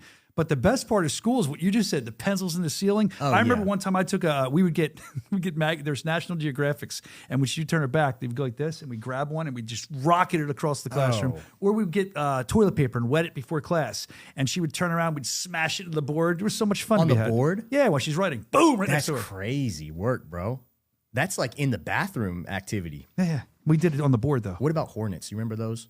Oh, is that the with the wasps? The things wasp. Yeah. Shoot at whatever it is. Yeah, I remember one time I had this thing freaking winded, and I kept on trying to hit the blinds because it made a noise, and then I would pretend. And this kid turned, and right when I let it off, it like went right in his eye. He had to go to like the school nurse, and I don't know if he lost his vision, but you know, it is what it is. You know, maybe it comes to bare knuckle. You make him lose some vision. Yeah, you know. I will say my last thing I'm thinking of, because now you got me excited about my school days. Yeah.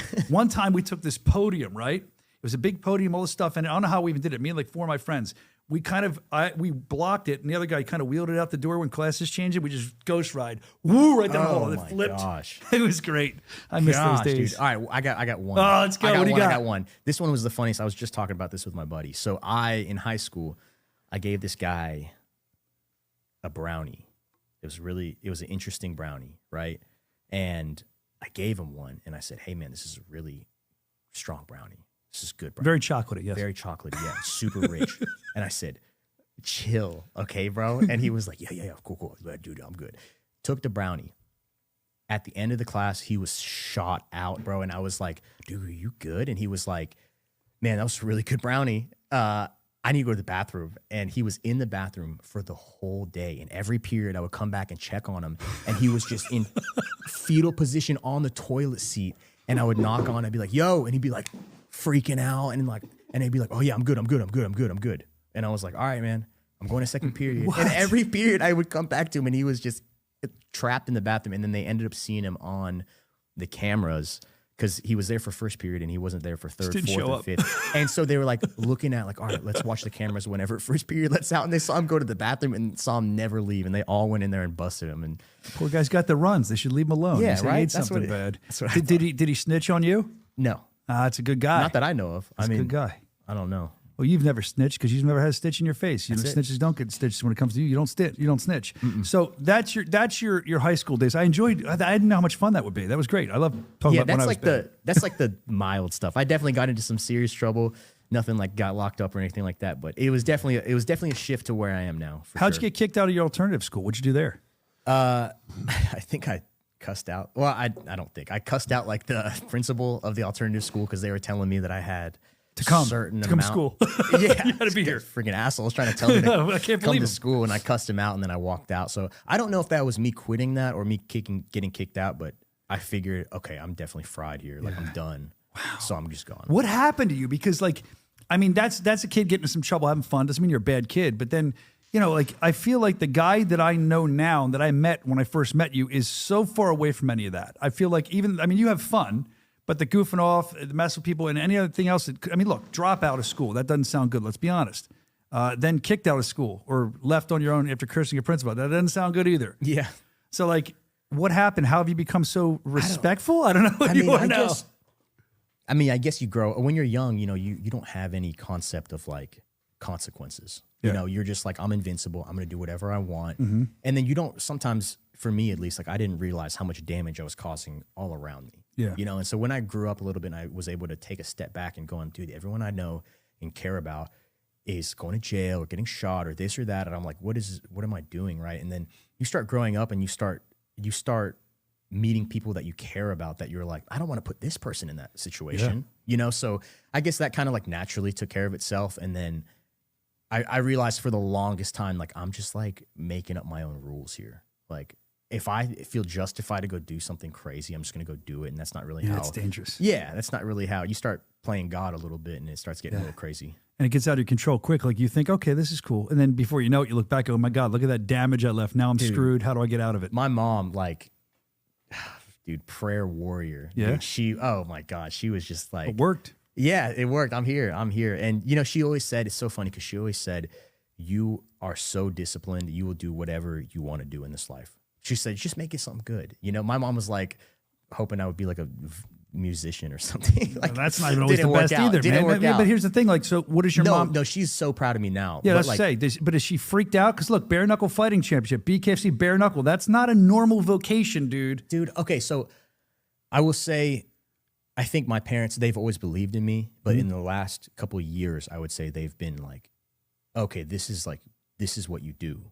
I've always been able to provide for my family and myself. And recently they're like I had a conversation with my mom whenever I quit my job and I was like, hey, I'm pursuing this full time. I just want to tell you, I'm not really asking permission. I'm just it wasn't like that kind of conversation. Respectfully. Yeah. I just want to let you know what's going on. Like me and my wife, me and Bree we're going to be good. Everything's taken care of. But I have to put all my eggs in this basket. And she said, you are the best in the world in your sport and you need to stay the best. So she was like, go do it. Like if you, and that was the first time where she was like, go do it. And it was crazy because it was like, it was proving to myself right first. And then it was proving to my parents. They're going to say, I believe in you. But when you go show them like, dude, I'm doing this. It's crazy. It almost gets me emotional thinking about it because they've supported me through everything, the highs, the lows. When I was an amateur, I lost my first two fights, to making my pro debut, to rising the ranks in BKFC. So it was a cool thing to where it was almost like my parents did the hardest thing, which was let me make my own mistakes. Yeah. And I'm not a parent, so I can't speak to that. That's hard. They let go of the reins and they were like, he's got to learn. Like, we're going to pray for him. We're going to help him out as much as we can, but he's got to learn. So I think it was cool to see from their perspective, like, yeah, we let go and we trusted that he would do his thing, and now he's doing his thing, if that makes sense. That makes perfect sense. Yeah. You are doing your thing, and we're watching you do your thing. I've seen you do your thing inside the squared circle, outside the squared circle. The fans seem to love you. Influencers show up by the pack when you fight. They seem to like you. I think it's because you're very real and you come through the screen as a really real young guy that's fighting his hardest and trying his best. I really see that in you. But when I look at your opponent here, I'm wondering for this fight, when you got that contract, are you guys just signs no matter what, whoever they give you? Was that a big moment for you? Did you have to think about it at all? I mean, I remember seeing him fight. I was in Connecticut. Obviously, everybody that I have sent to my manager, Scott Howard, one of the best agent in the game, through Sucker Punch. Scott Howard, he's in Virginia. He's awesome. But I sent off a lot of names to him, like my wish list, right? And he wasn't necessarily one of those people. I would have loved like a higher caliber fight. Like I think there's some great fights to make, but I'm also super grateful to have a fight. It's opening up a new state, like we talked about. Yep. So I remember seeing him fight. I thought he was way bigger, and I think it's because he was fighting at like 165 in Connecticut, and he weighed in, smaller for 165. I think he weighed in at like 153 or something like that, or 157 maybe. But yeah, I mean, I said yes. He said, "Do you have any interest in this?" I said, "Yeah, come on, let's run it." And then I was more nervous that he wasn't going to sign. I've been in that predicament where I've accepted like 4 fights in the last couple of weeks and just crickets, and it wasn't. I'm not saying people are scared, but I'm just saying like maybe things just didn't work out. So I was more so like, I'm not even going to celebrate until I get a signature from him. So I'm grateful he signed. I mean, I told my coach, but I was like, until he signs, like I said, I feel confident. Let's run it. And he's like, yeah, let me watch the film. But even my coach Brantley, he's just the best coach in the entire world. But he was like, man, we've been sent so many names. Like, let's just get one that bites. Yeah, man. I agree. And by the way, I don't think we ever officially made it official. Oh, no, we just started talking about your co-main event. I was going to say y'all must have said something when you came in. Today's show went off the rails before you got in here. There's coffee on the floor. Everything was nuts. In the shower. Yeah, you're talking about sliding poops in the shower. This is your fault. Sick. So if you'd like to look directly at the camera there, and I think it's this one here, and you can announce your fight, who you're going to be fighting, and where you're going to be fighting. So I'm fighting June 19th at the Pinnacle in Nashville, Tennessee, and I'm fighting Trey Martin. And what's going to happen on that night? Will Trey knock you out? Trey will not knock me out. No? No. He could try. I would assume he would try. But he will get clapped. Okay. All Diddy. So no, I'm just kidding. No Diddy. No Diddy. No Diddy. I'm just kidding. Start spraying baby oil around here. No, he's going to, I mean, if he thinks that, that's cool. But many have tried, many have failed. And there's a long line of people who want to knock me out. So get in line. So your career has this huge trajectory. I can see it happening now. And I think at some point, there it is, the big reveal. The big reveal. The Reaper himself. Trey Big Dog Martin with 2 G's, by the way. Oh, Big Dog. Extra G? Yeah, extra G, which means it's for real. Yeah, that's what serious. I heard. I heard that that's from like when they Urban spell Dictionary. And they spell cash or cool with a K, it always means more. That's what I heard too, yeah. So that's going to be a good fight. I know you're excited that he signed up for it. But to me, a win in this fight against Trey is another statement for you climbing up your ladder. Now, we talked about this earlier, and I want to touch on it again. I'm not overlooking Trey because anything can happen in bare knuckle fighting. You know that as well as I do. And he has 1 win already, and you've seen him in action. He's a dog. That's not to interrupt with 2 G's. With 2 G's. Big dog. I mean, no, he really is. He's a game fighter. He's one of those guys that he comes to fight. I've seen him get split wide open, and it didn't even look like it affected him. This could be one of those fights where it could be like a 5-round war. It could be a knockout in the first round. It could be me out slicking him for 5 rounds. Yeah. Like you just never know with some of these crazy aggressive guys. So he signed the contract and he signed it fast. That was one thing that was like it put some like fuel in the jets. I was like, cool, man. Like he signed that with no hesitation. That's the kind of thing that gets me up in the morning. So you go through all these things it could be, right? This kind of fight. What kind of fight's it going to be? We wonder that too. I know you're ready for any fight. That's why you're a dangerous competitor in Bare Knuckle Fighting Championship. But the one kind of fight I wonder if it is. A snooze fest? Could it snooze fest fight? Could it be a unanimous decision fight and then we give you the unanimous decision? I'm not good at those, but I tried. Well, it could be. Can I see that? Here, go ahead. You have to. Got it? This is nice. That's what Nathan, the Reaper Rivera, sent into us. Fit for a king, huh? It's for King Kai Stewart. He sent this in a unanimous decision crown. And could it be a unanimous decision for you? Do you even want one of those? I don't think so. No, I don't like that. No. I don't like that. Do you feel like you rob the fans if you don't give them a knockout I think or something? so. I think if you're going to call yourself the king, you got to be able to put people away. But, a win is a win. I think that, especially when you're at this, when you're opening new states, you have a certain responsibility, I think. I mean, correct me if I'm wrong, but this is the first time that most people will see bare knuckle fighting live. So you have to go put it out there. So I'm pretty excited that just to be in front of that crowd, man. Because like the eyes of people who have never seen a bare knuckle fight, they're like, holy shit, like this is crazy. So, unanimous decision. If I want to take a card from Kai's book, or if I want to just, knock people out the way I usually do, either way, I'm just happy to be there. You see, I love you because I was going to call you out about trying to kind of skate around the Kai question. I thought that's what you're doing. You totally didn't. So if you win this fight, is that a step closer to Kai's world title? Do you think that you should be directly in line for that? And like, where are you at with that? I think so. I mean, I don't know who runs the rankings. I'm ranked number 2. Mm-hmm. Edgar Plazaola is number 1, mm-hmm. and then we have Kai Stewart, right? Yep. So maybe I jump him because Edgar is still 6-0. At the time, I'll be 6-0. Maybe, here's my idea. Give me I'd love to hear. Here's my idea. You're a very creative guy. You're a very creative guy. I'm no matchmaker. I'm no Nate Shook. I have way too much hair. But if I... What's that supposed to mean? Oh, Nate, are you here? I'm so sorry, Mr. Nate. It's like you have writers. Yeah. Go ahead. But check me out, right? We got the champ and we got 1, 2, 3. What about a tournament? A 4-man tournament. We got Kai, Edgar Plazola, winner. Nathan, Brian Duran, winner. The winners fight each other. I think that'd be great. That's something that the fans could follow along with. That. I know that we did it for the 55, but I know we had some people that fought around. Mm-hmm. I think that Kai, Edgar, me, and Duran are very, very dedicated to BKFC. Yep. So I don't think you would run into those same challenges.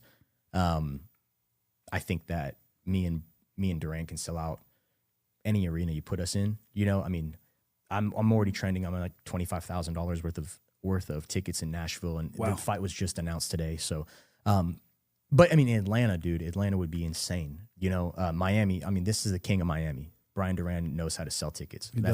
I'll give him credit there because that place is bumping. And I respect Duran. And I really respect his skill and his ability to like pack that place out. So I think a 4-man tournament, I think that'd be incredible. It's unfortunate that he'd only be in the tournament for 1 round, but it'd be really fun. I thought I heard Nate Shook in the other room. I thought I heard him. Was he knocking on the door, Evan? Nate Shook? Oh, there he is. Hey, Nate, how would you feel about it? Do you think that's a good fight? Is it the 4-man tournament we're talking? Let Nathan tell you about it. He wants a 4-man tournament, and he wants it to be who? Tell him about it. Nate, I think 4-man tournament, me, Duran, Kai and Edgar, and then the winners fight each other for the belt. And I think that's how you get a true undisputed champion. You take the top 4 guys in the division. Also, Nate, before you answer that question, could you please tell me what you had for breakfast in great detail today, please? It's a little weird. You want to know about my breakfast, but okay. I had eggs with toast, and I also had a little bit of jelly. Nate, did you make that, or was that? No, that was Katie. Yeah, Nate, how was Japan? How was your trip? Yeah, Nate's come back from the land of the rising sun. That's true. It was good. I had a great time. Did you climb Mount Fuji? Yeah, it was beautiful. Okay, Nate, how do you feel about this 4-man fight idea? We'll take a look at it. We'll have to see what kind of contracts we can get work up. But how many I like it. Does they got to talk to Senior. Are we gonna need some ticket minimums in there? And I think so, just because that's just kind of how we need it to be done. All right. Well, Nate Shook, the matchmaker, stopping in. Now we know what he had for breakfast. Thanks for having me on. You're welcome. Bye, Nate.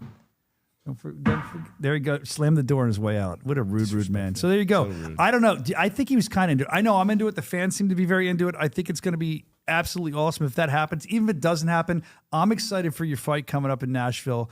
Opening it up. Co-main event. It's going to be absolutely amazing. And like you said, this guy, you've seen him fight before. How do you beat him? What do you do? I think I just, it's like a copy and I don't want to say copy and paste of my previous opponents, but he has a similar frame. He has a similar style.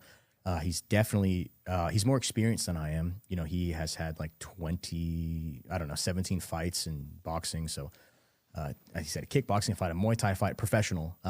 He's more experienced than I am as far as combat sports, but as far as bare knuckle fighting championship, I would say I have not only the experience, but I have the style to beat him. I think if I just continue to be myself in and out of the ring, I think that it'll be a clean swoop. It'll be a good night for the Rivera era and their fans.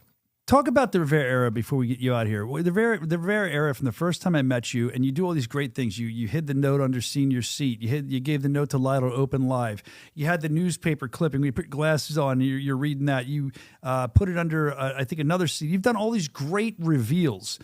Talk about the how this isn't just fighting in your mind, but you're also creating entertainment for our fans. Yeah, I mean, so look, man, you come to a bare knuckle fight. You spend your hard-earned money. It's a Friday or Saturday night. That could be time. You know, that's your time. That's your time to go do whatever you want. So you're coming to see me fight. I'd like to just peek the door back to, crack the door to what's going on the outside. The people I've called out like behind closed doors, and I go, you know what, man, let's just make this public because the fans deserve to see what's going on. The fans deserve to see the plot and this storyline of what's happening. And it's organic, right? This isn't like I'm doing this and like whatever. Like this is a real deal. Like I've asked for these people, so now I'm about to ask for it publicly so the fans can be a part of what's going on. And that's what the Rivera era is. It's not like a one-man show where it's like, I'm the star, look at me. No. It's just fun, man. It's fun. It's having a good time. It's going to see fights. It is fun, and it is a good time. Watching you fight's always fun. I was going to let you go. You can go in a minute, but I just got a note sent to me about somebody uncovered something about your life. This is actually not bad. It's just strange to me. I want to hear more about it quickly. Okay. So it says here in my note that was sent to me, apparently your father was a professional foosball player. So foosball is that thing like the soccer game at the bar, if you don't know. Is this true? And you used to go to bars with him, play doubles, and make money? Yeah, so my dad... he kind of laid the blueprint and the groundwork for how so this guy, he dropped out of college, and he just pursued playing foosball. He just loved playing foosball. He grew up in Southern California. He's originally from the Philippines, came to Southern California, started playing foosball, and was really good at it. And there was, at the time, there was a tour that was a lot of money. And this was like in this, when was it? Maybe the 80s, 90s, right? Okay. Where this tour was going around, and him and his partner, they made $20,000, which was a lot of money back then. Still a good amount. For like to win this tournament. So if you look up like Ben Rivera foosball, you'll see this guy like getting carried, champagne popping. Like, are you kidding me? No, I'm being so serious. Were you there to watch all this happen? No, this was before. So the tour died is what he said. And he would always say that. And I feel like I now understand what he says. He's like, yeah, I mean, it'd be like if BKFC just shut down randomly. You had all these skills. You were paying your bills with this, and then it just boom. Terrible. And I was like, that's terrifying. That's a sad. And luckily, like this will never happen because we have great partners like Buck Duff and Raja and all these people, and the machine is just moving the way it does. I mean, I don't know if that was so stupid. I was about to say I don't know if you've been to a BKFC fight recently, but obviously you have. Never. It's packed out. There's no elbow room in these events. I mean, this thing is like a well-oiled machine, and people love it. So I don't ever see it shut down. But the biggest thing that he said is like enjoy it and have a good time. Agree. And he kind of laid the groundwork for me. Like you can do what you want to do with your life and make money from it. You just have to figure out how. I agree, 100%. And that's where I'm at. And so true, dude. We would go to bars in these tournaments, and he would, dude. And then I remember getting like, I was pretty good, but it was just something that you're just really good at because you did it when you were a kid. Yeah. But you're actually like really good at it, but you just don't know. Like when I was like a teenager, we'd be in bars and I would like play people and like just make some money on the side. Like I'll put $20 on this game, you two versus me, and I would just slam it, bro. Like I'm very confident that there's nobody in the division that could see me in foosball. We're gonna have to. Well, we have to set up a bear. Next time you come in, we're gonna have a foosball table here for you, and we're gonna play somebody. I think I might have found. You found Ben Rivera? That's my pops right there. Is that him? That's him. With his trophy, that's all that's foosball? Him, bro. Yeah, so $10,000 checks in hand. So that's each of them got. So yeah, $100,000 foosball tournament, and yep, that's my pops right there, man. If he's watching, man, freaking, that's OG right there, dog. My dad is like, dude, my dad is like the coolest freaking. I feel so bad because all my friends that have met my dad only at my fights, they're like, they don't say this, but I know that he's just a freaking basket case because he's so nervous. Well, yeah, of course. But outside, he's like a chill dude, just like, what up, bro? Like from Southern California, just a chiller dude. But who wins in foosball? You or your dad? You play right now. He would smoke my shit, bro. He would? He's disgusting, bro. Okay. He's so good. He does tournaments every once in a while, like on Thursday nights still, and we'll go and make like $200 or something. But he's just like he's nasty. I love it. He's recently retired, so he's just chilling. And does he have one at his house, a table? We had one, but my mom and my dad just moved into a townhome, so they kind of downsized. I mean, I say just maybe 10 years ago. So they have a foosball table at the little pool area, in their neighborhood. He goes there and destroys other people in the neighborhood. Yeah, dude, just you say, come here, you want to play me? I'm no good. It's my first day. Dude, they got a sweet setup. They have like a brewery. So Marietta Square, I don't know what it's equated to in Philly, but it's like Marietta Square is downtown Marietta, and they live right off the square. So they always go out and walk in the bar. So it's so funny. My dad will have people come up to him. I got a picture. You want to see a crazy picture? I'll show you. And you can show just the camera random, dude. Random people. He's in Southern California right now. A random guy DM me on Instagram and goes, "Yo, I just met your pops." I was like, "Yeah, that's my dad." He's like my biggest hype man. Look at this. Look at my dad and one of my This is what's going to happen one day when you have kids. They're like, Dude. I just met your dad, the bare knuckle fighter. What are you showing me this. here? I don't know if you can zoom. This is a in random on it. It's picture just of your dad and my stuff boy like- Hunter, and then like just found my dad at like downtown Marietta and just said, "Yeah, man, he was dancing. He was dancing and just like at the square." So, man, anyways, all that to say, man, my dad's awesome. He was and is a badass foosball player, even better dad. So I'm super blessed. Well, that's why you are how you are. Good parents, and they've obviously took you from a track you were headed down the wrong area, and they've kind of helped you rewrite. And we appreciate you being here. We're glad you're at Bare Knuckle Fighting Championship. We're looking forward to your big fight coming up against Trey Martin. To see where your career goes after this is going to be a joy to watch. Nathan Rivera, the Reaper, so excited that he's here with us. Thank you for coming on, Nate. Awesome. Thank you for having me, guys. Nathan Thank you, guys. Rivera, I'll give it up for him. Thanks for spending so much time. Thank you, brother. Pretty Thank soon you. we're going to have somebody coming in and setting people up with the headphones, I promise. Next time. Oh, I can get a slide it to me like a beer. Not a beer, but they do it in bars. Slide, someone catch it. There we go. Boom. Thanks, man. Happy birthday. Happy birthday. I hope you get a deal with these guys. I'm excited. I've never tried one of these. Soda made better. All right. Nathan the Reaper Rivera, great job, man. Thank you for coming on. All right, guys, so a couple more things. I know we're running a little late. I want to keep Nate on for a while because I thought I kind of gypped you guys of interviews today. You didn't really get much of them.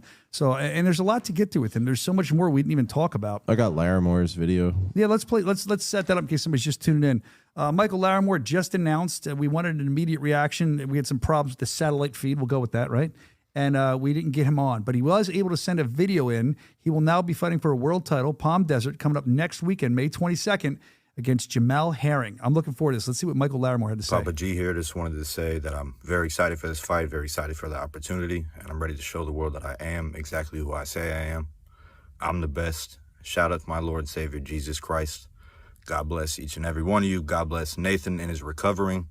God bless you, Jamel. Let's go to work. Let's toe that line. This is a guy that I'm excited to see got this fight because 2 weeks ago he was rattling off names. He wants to fight everybody. He just wanted to get back in the picture. Now he's in the title picture. Congratulations to you, Michael Larimore. You have the opportunity. Now it's all about what you make of it against Jamel Herring. You said in 10-second additional. I don't know what it let's is. See. He's probably like, you guys are assholes. Yeah, maybe. Let's see. Let's see. Watch it live. I think Jamel's a phenomenal boxer, and he's got a lot of experience, but I'm a phenomenal fighter. And like I said, I am who I say I am. That's important. I'm actually glad he sent that extra 10 seconds in. That says everything. Because we always say that boxers don't always exist here. Now, we've seen Jamel. We think he's figuring it out, much like Austin Trout did. And I talked to Jamel about that. But I like that Larimore said that. It's fighting, not boxing. That's a very, very important thing to remember going into this fight. I'm actually, I'm very excited about the fight. People already going nuts about the Nathan Rivera interview, saying it made him a bigger fan, like him even more now. He's absolutely wonderful. Somebody's challenging him in foosball, which I'd like to do as well. Thank you, Michael Larimore, for sending that in. We're looking forward to see what comes next for you. I think we have a couple more things to get to. Maybe mailbag stuff we didn't get to, like a knockout of the week or something like that, guys. Mm-hmm. Yeah, let's start with a knockout of the week. We have a knockout of the week. I'm trying to find it here. Coming in, all my stuff's all over. Here it is. I forget who sent it in, but let's watch the first knockout of the week. Oh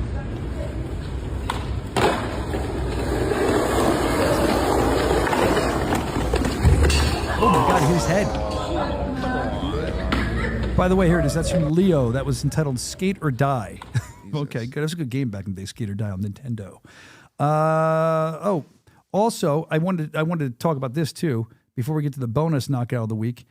Connor Tierney, he's coming up to fight in that Darren Till show. That's going to be awesome, May 30th in the UK.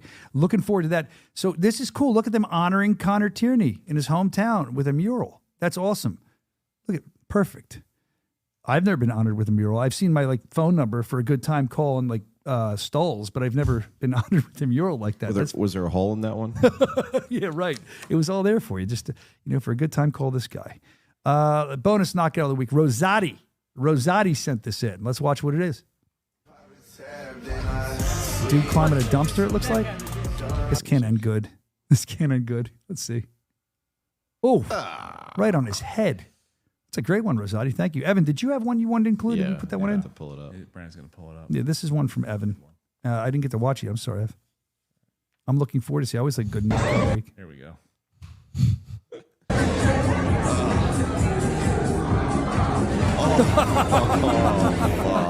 I've seen you like that before, Brandon. It goes down. I know that's disgusting, but obviously that guy had to probably piss so fucking bad, and he was probably just like, "Oh, fucking finally." Dude, one time I was really drunk in college, and I was at a bar. That? No, but it was bad. I was at a bar, and they were doing shots. So I take the shot, and the next thing you know, I had to throw up. So I couldn't stop. I was so drunk. I just did this real quick. I took the shot, and I had to throw up. So real quick, I tried to make sure nobody was looking. I just went at the bar. I went, oh, and then I just got up and tried to walk away. Then I was removed from the bar. They saw me. Like, sir, you just vomited. Yeah, that was my college days. I found a bonus KO as well, really quick. What do you got? I saw that. It hit the chick, right? Yeah. I saw that. It was a blood for blood. I just don't know. And they're excuse me, Rockville. What are they kicking it for? Who knows? People are crazy because they're crazy. It's fun. There you go. Boom. What aim on that one? Hey, some more behind the scenes content before we get out of here. Evan, I don't know if you gave this to him, but you were talking about, you were disgusted with me after Blood for Blood. I met up with you guys in the street. I saw you there. Oh, 7-Eleven. If you don't have it, it's fine. But we were in 7-Eleven, and I'm grossly dehydrated from that event. I mean, I had the worst headache. I'm just trying to get hydrated. I'm starving. I haven't eaten since 11 o'clock that day probably. So they walk into a 7-Eleven, and I just need to eat, man. I like a good hot dog, as does Evan. And I decided I was going to get some hot dogs. The mustard machine wasn't cooperating with me. I got very upset very quickly. And we're going to show you what happened here, because I think Evan was slightly disgusted with what I was doing.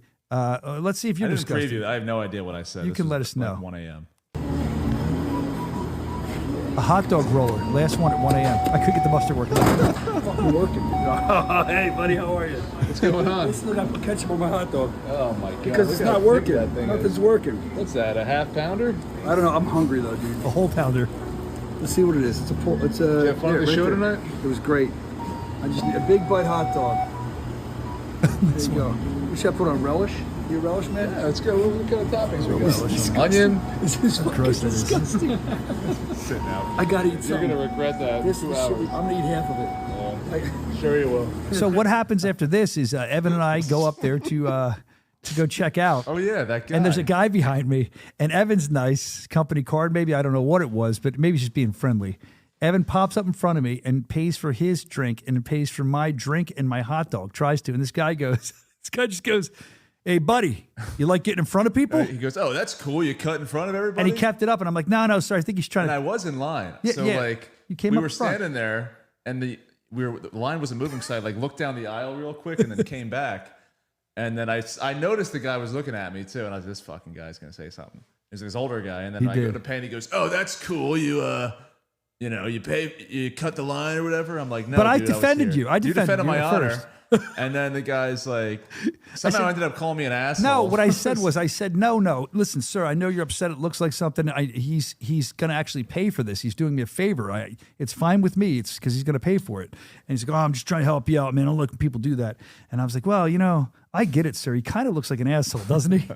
And then what did the guy say? He's like, "Yeah, he does." He's like, "Yeah, he kind of does look like an asshole." I was like, God, I just had like my post-show drink. I just want to relax. Anyway. And then he was like, "Have a good night, guys." Yeah, he's all we friendly. Had fun. Then we ran into the kid outside the 7-Eleven that followed us for 2 miles. Oh, yeah, well, because you wouldn't stop talking. They to him. maybe you were came- trying to lure him back to your room like you always do. Let me with tell you after-show what, dude. boys. I took a picture with him outside the 7-Eleven, which is cool. I've never met him, but I enjoyed talking to him. And you guys just started taking off. He's talking about the show, how excited he was. Yeah. It was a great show. Blood for Blood was amazing. We can't wait to hopefully do it again. I love the medal. I thought it was a good marriage there live. And we have a lot of other great stuff coming up too, including, as we announced today, You got the new main event in Palm Desert. I'm excited that Laramore's in there now. That's going to be a lot of fun to watch. And then we also talked about, of course, Nathan Rivera and Trey Martin, the co-main event announced today for Nashville. Very excited. A lot of great stuff coming up in Bare Knuckle Fighting Championship. I think I touched on everything. Oh, Sturgis. I mean, the worst kept secret in the world. We announced it the other day at Blood for Blood. We will be in Sturgis again, and we'll be opening for Megadeth, man. That's going to be awesome. I'm staying after watching Megadeth, definitely. That's going to be incredible. That's always a good crowd. We're looking forward to that. There's so much other stuff coming up, too. BKFC.com. You can go there. You can look at all the schedule. It's all up there for you, and you should. BKFC.com. You can also follow the Bare Knuckle Show on Instagram for all the latest content updates. We'll provide that to you, too. I think let's get out of here, guys. It was a good show. A lot of fun. I'm going to drink this Ziva stuff that good stuff. Nathan Rivera gave me. I've never tried it. Very excited.